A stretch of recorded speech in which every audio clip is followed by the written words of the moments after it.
இந்த புது உடன்படிக்கையில नई वाचा में கர்த்தரும் நீங்களும் நானும் प्रभु ஒண்ணா और இருக்கோம். हम एक ही हैं।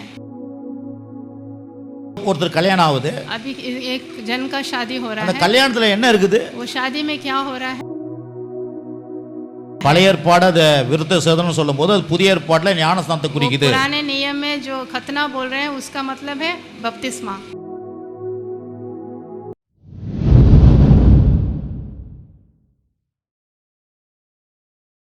ரெண்டு கொரிந்தியர் 3ஆம் அதிகாரம் उसमें 2 कोरिन्थिया 3 अध्याय में 6ஆம் देखेंगे। வசனத்தை வாசிப்போம். 2 कोरिन्थिया 3ஆம் அதிகாரம் 6ஆம் வசனம். 3 अध्याय में 6वां वचन।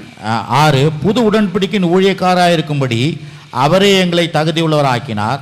அந்த உடன்படிக்கை எழுத்துக்குரியதாக இராமல் ஆவிக்குரியதாக இருக்கிறது. எழுத்து கொள்ளுகிறது, ஆவியோ உயிர்ப்பிக்கிறது.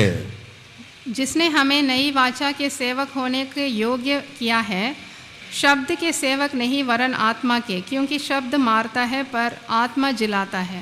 ஆமென். பாருங்க, இங்க தான் ஸ்டார்ட் பண்றோம். हम यहाँ से शुरू कर रहे ये हैं। சொல்ற புது உடன்படிக்கையின் ஊழியக்காரராக இருக்கும்படி, ये नई वाचा के ஊழியக்காரராக இருக்கும்படி அப்படின்ற नई वाचा के सेवक करके बोल रहे அந்த हैं। அந்த உடன்படிக்கை எழுத்துக்குரியதா இல்லையா? वो शब्द नहीं, அந்த அந்த உடன்படிக்கை वो जो वाचा है ஆவிக்குரியதா இருக்குது. वो आत्मा है। ஆமென்.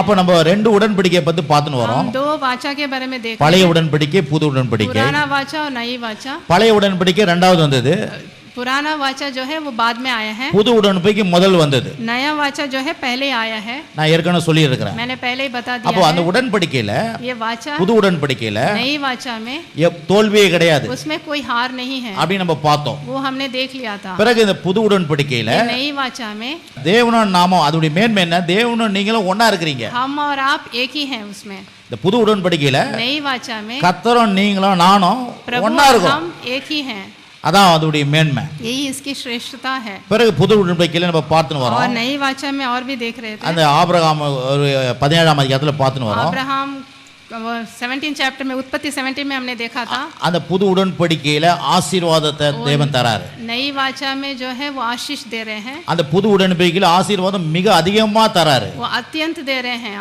आशीष।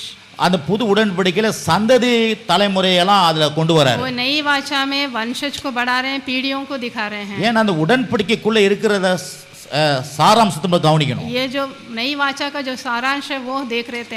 ஒருத்தர் கல்யாணம் ஆகுது, अभी एक जन का शादी हो रहा அந்த है, கல்யாணத்துல என்ன இருக்குது? वो शादी में क्या हो रहा है? நிறைய காரியம் இருக்குது. उसमें नई शुरुआत हो रही है। கணவன் மனைவி உறவு இருக்குது, उसमें पति पत्नी का जो रिश्ता है वो है, தாம்பத்திய உறவு இருக்குது.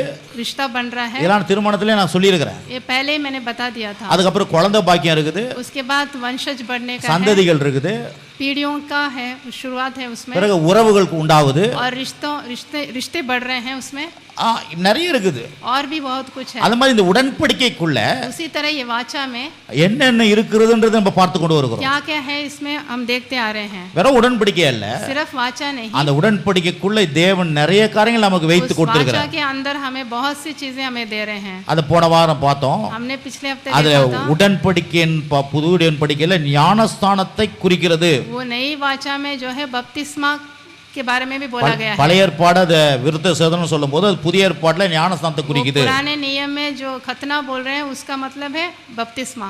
அது மட்டும் இல்ல, புதிய ஆவி புது உடன்படிக்கை தர நமக்கு. नई आत्मा दे रहे हैं हमें।